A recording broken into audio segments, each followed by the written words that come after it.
రావడము, అన్నాదురై ఒకసారి గెలవడము, ఎంజీఆర్ గారు 3 సార్లు గెలవడము, అదేవిధంగా డీఎంకే కరుణానిధి 6 సార్లు గెలవడము, 5 సార్లు గెలవడం కరుణానిధి. అదేవిధంగా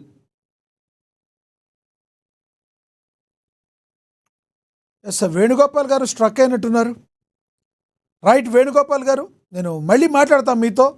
మీరు స్ట్రక్ అయ్యారు, మీ దగ్గర సిగ్నల్ కొంచెం వీక్ ఉన్నట్టుంది. ఎస్, మనతోటి అయ్యప్ప గారు జాయిన్ అయ్యారు, రాజకీయ విశ్లేషకులు. ఆయనతో మాట్లాడదాం. అయ్యప్ప గారు నమస్తే అండి. నమస్కారం సార్. అలాగే ప్రేమల్లో ఉన్న సోదరులకి కూడా నా నమస్కారాలండి. ఎస్, అయ్యప్ప గారు తెలుసు, గత 2 రోజులుగా ఆఫ్టర్ ఎలక్షన్స్ రిజల్ట్ తర్వాత ప్రధానంగా తమిళనాట ఎలక్షన్స్ రిజల్ట్ తర్వాత ఏం జరుగుతుంది అనేది మీరు కూడా చూస్తున్నారు. అసలు విజయ్కి ఇక్కడున్న పవన్ కళ్యాణ్ గారికి పోలిక పెడుతూ మాట్లాడుతున్న మాటలను ఎలా చూస్తారు?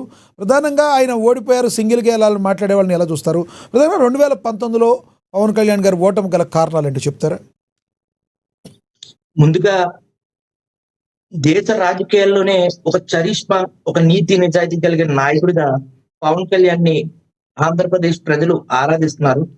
కానీ పార్టీ నిర్మాణ క్రమంలో కానీ, బలోపేతం విషయంలో కానీ, పార్టీ వేసేటువంటి స్టెప్స్ కానీ విజయ్ గారికి కొంచెం భిన్నంగా ఉన్నాయి. అంటే విజయ్ గారి కంటే కూడా ఫ్యాన్ ఫాలోయింగ్ ఉన్నటువంటి నాయకుడు పవన్ కళ్యాణ్ గారు. కానీ తమిళనాడులో క్యాస్ట్ ఫీలింగ్ ఉండదండి, కానీ ఆంధ్రప్రదేశ్ లో క్యాస్ట్ ఫీలింగ్ ఉంటుంది. తమిళనాడులో ఉండే మీడియా అబద్ధాలు, ఈ అభూత కల్పనలు ఏమి చూపించవండి, వాస్తవాలు వాస్తవంగానే చూపిస్తుంది. కానీ ఆంధ్రప్రదేశ్ లో ఉన్న మీడియా ఒక కులానికి, ఒక సామాజిక వర్గానికి, ఒక పార్టీకి నిజాల్ని అబద్ధాలు చేసి మార్చేటువంటి పార్టీ అండి. ఇప్పుడు ఉదాహరణకి ఒకే ఒక మొక్క నేను బ్యాక్ వెళ్ళాలి. ప్రజారాజ్యం సామాజిక న్యాయం పేరుతో బీసీలకు అత్యధిక సీట్లు ఇచ్చినటువంటి చిరంజీవి గారు సామాజిక న్యాయం పాటించి ఆయన చాలా సున్నితమైనటువంటి మనస్తత్వం కలిగిన వ్యక్తి. మొగల్తూరులో లైబ్రరీ కట్టించారు, కానీ మొగల్తూరులో లైబ్రరీ కట్టలేదు అని చెప్పి విష ప్రచారం చేశారు. సీట్లు అమ్ముకున్నారని విష ప్రచారం చేశారు. ఇవాళ చూస్తున్నాం ఆంధ్రప్రదేశ్ రాజకీయాల్లో వేల కోట్లు, లక్షల కోట్లు సంపాదించుకున్న ముఖ్యమంత్రులు, కుటుంబ పరిపాలన అన్ని చూసాం. ఇప్పటికీ కూడా ఆంధ్రప్రదేశ్ ఎక్కడ వేసిన గొంగలు అక్కడికి ఉంది. సరైన రాజధాని లేదు, ఇన్ఫ్రాస్ట్రక్చర్ డెవలప్మెంట్ ఏది లేదు.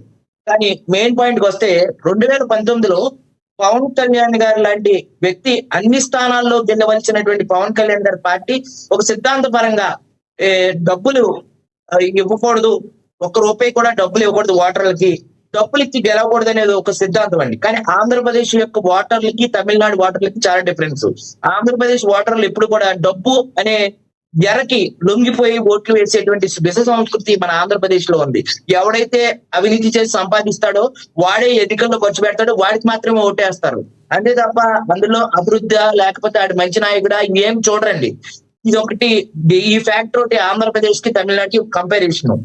అలాగే విజయ్ లాంటి నాయకుడు ఆంధ్రప్రదేశ్ లో పుట్టినా కూడా అతను కూడా ఓడిపోయేటువంటి పరిస్థితులు కూడా ఆంధ్రప్రదేశ్ ఉండేటువంటి ఓటర్ల యొక్క గొప్పతనం ఉందండి.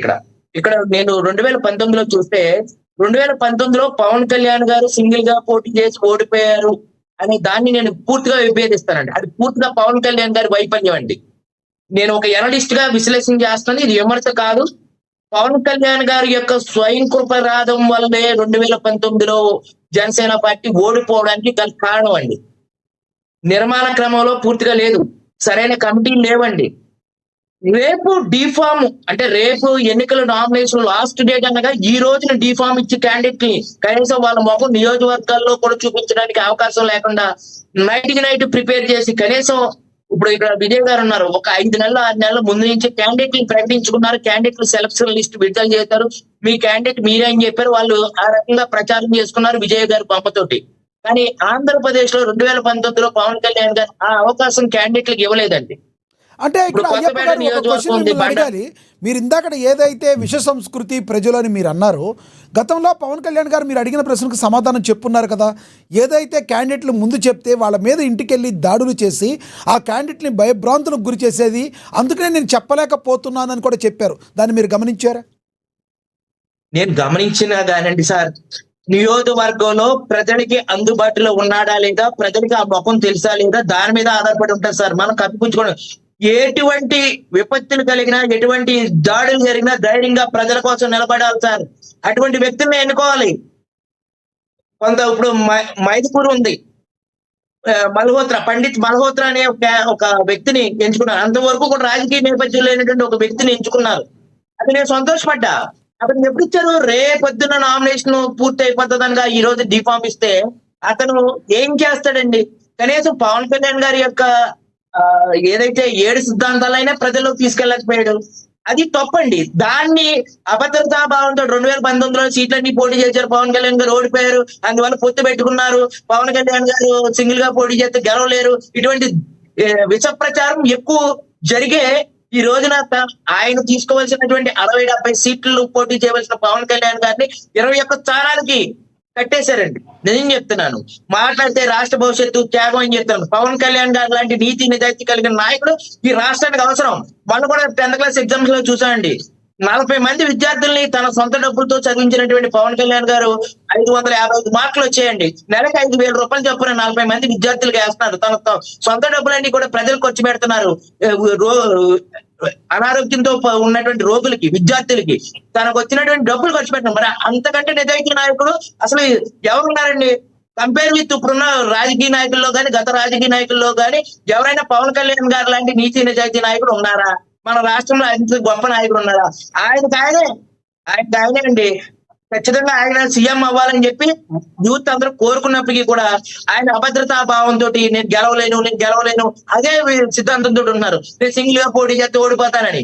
ఆయన సింగిల్ గా 2029లో పోటీ చేయమనండి, అన్ని స్థానాల్లో ఎవరితో పొత్తు పెట్టుకోకుండా 2027 నుంచి రోడ్డు ఎక్కమనండి. ఖచ్చితంగా ఆయన 2029లో సీఎం అయి తీరతారండి. ప్రజలు మార్పు కోరుకున్నారు. ఇంకా కుటుంబ పాలన, వంశాల పారంపర్యంగా మీడియా చుప్పే అభ్యర్థి కల్పనలు ఎవరు నమ్మే పరిస్థితుల్లో లేరండి. ఈ రోజు సామాజిక మాధ్యమాల్లో నిజమేంటి, వాస్తవం ఏంటి చూస్తున్నారు. పవన్ కళ్యాణ్ గారి కోసం నేను మాట్లాడుతున్నాను. పవన్ కళ్యాణ్ గారు నిన్న కూడా పిఠాపురంలో 10th క్లాస్ విద్యార్థులకి 40 మంది విద్యార్థులకి 5,000 రూపాయలు చొప్పున కడుతుంటే ఆ విద్యార్థులందరూ కూడా చక్కగా చదువుకుని 500 పైచీలకు మార్కులు తెచ్చుకున్నటువంటి విద్యార్థులందరూ కూడా ఈ రోజు మేము పవన్ కళ్యాణ్ గారి ఆశయాలతోటి మేము సివిల్ సర్వెంట్ గా అయ్యి ఆయనకు సేవ చేయాలని చెప్పి కోరుకున్నారండి. అటువంటి యువతకి ఆదర్శం ఆయన. ఎంతో విష సంస్కృతి ఇక్కడ అలవాటు అయిపోయింది, ప్రజలందరూ కరప్టెడ్ అయిపోయారని అన్నారు. అలా కరప్టెడ్ అయిపోయిన ప్రజలు మరి పవన్ కళ్యాణ్ గారికి ఓట్లేస్తారంటారా? మరి హేమీలు ఇద్దరు ఖచ్చితంగా మార్పు చద్యం సార్, మార్పు చద్యం. ఇప్పుడు 7 సార్లు జ్యోతి బస్ గెలిచినటువంటి పశ్చిమ బెంగాల్ ఆఫ్టర్ ఒక school teacher Trinamool Congress party అని పెట్టి ఆ తృణమూల్ కాంగ్రెస్ పార్టీని నడిపినటువంటి దీది ఒక స్కూల్ టీచర్ సార్. అప్పుడు కూడా అరాచకాలు ఉన్నాయి, అన్ని ఉన్నాయి, ఆవిడ ఎదుర్కోలేదా? అలాగే ఢిల్లీ పీఠ ఆమ్ ఆద్మీ పార్టీ ఒక IRS ఆఫీసర్ పెట్టేటువంటి గెలవలేదా? ఒక తెలంగాణలో నవ తెలంగాణ, తల్లి తెలంగాణ బోల్డ్ని పార్టీలు గెలిచినా కానీ ఒక కేసీఆర్ మాత్రమే ఉన్నాడు. అది రేవంత్ రెడ్డి ముఖ్యమంత్రి అవుతారని, రేవంత్ రెడ్డి గారు ముఖ్యమంత్రి చేసినటువంటి అనుభవజ్ఞులు అని ఎవరైనా నమ్మారా? ప్రజలు అతన్ని ఎలా విశ్వసించారో మీరు చూశారు. అప్పుడు దాకా లైమ్ లైట్ లో లేనటువంటి కాంగ్రెస్ పార్టీని అతను వాడి వేడి ప్రసంగాల ద్వారా ప్రజల్లో చైతన్యం తీసుకొచ్చినటువంటి గెలిచినటువంటి దాఖలాలు లేవా? అదే Revanth Reddy vote note rate కేసులో జైలుకెళ్ళి అప్రతిష్ట పాలయ్యి ఓడిపోయినటువంటి ఘటనలు లేవండి. మన కళ్ళ ముందే అన్ని చూస్తున్నాం, గెలుపులు చూస్తున్నాం, ఓటములు చూస్తున్నాం మన పక్క రాష్ట్రాల్లో గట్ట. మరి పవన్ కళ్యాణ్ గారిని ఎందుకు గెలవరు? పవన్ కళ్యాణ్ గారి కోసం యూత్ మార్పు కోరుకుంటుంది సార్. ఆయన సరైన క్యాండిడేట్లు నిలబెట్టి సరైన 175 స్థానాల్లో పవన్ కళ్యాణ్ గారు తిరిగి ఖచ్చితంగా ప్రజలకు ఏది అవసరమో దాన్ని చేయగలిగితే ఈ రోజున పవన్ కళ్యాణ్ గారి ఆశయాలు గొప్పవి సార్. అందులో నేను ఒక ఆశయం చెప్తాను.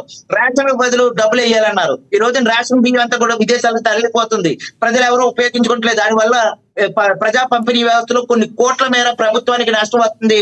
డబ్బులు వేస్తే ఇంకా తక్కువ. అయ్యప్ప గారు మీరనేది తనకు తాను తగ్గించుకున్నవాడు హెచ్చింపబడేది ఎంత వాస్తవమో, తన బలాన్ని తాను తెలుసుకోలేనివాడు వాడు కూడా ఎదగలేడు అనేది కూడా అంతే వాస్తవం అంటారు మీరు?